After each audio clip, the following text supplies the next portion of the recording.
La caricature dégoûtante d'un magazine satirique français montre le déclin moral et la haine de l'Occident envers les musulmans.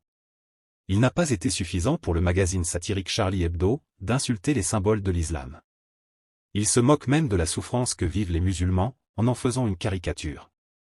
En Turquie et en Syrie, plusieurs tremblements de terre violents se sont produits.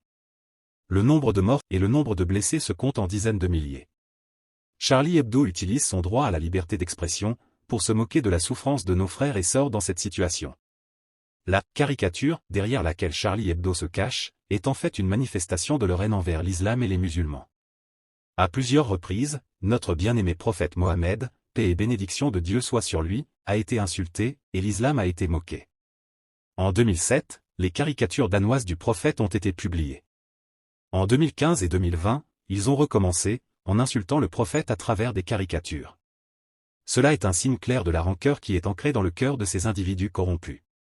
Aujourd'hui, le journal satirique a une fois de plus utilisé son droit à la liberté d'expression, mais cette fois pour se moquer des personnes dans une situation misérable.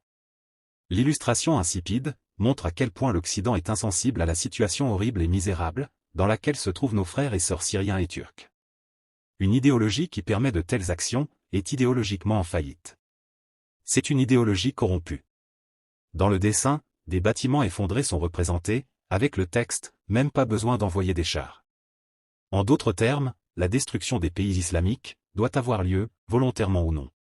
Les musulmans doivent constamment souffrir. Et cela convient aux auteurs de la caricature, qu'aucun char n'ait été déployé. Les soi-disant étendards de l'égalité, de la liberté et de la fraternité, piétinent littéralement les cadavres.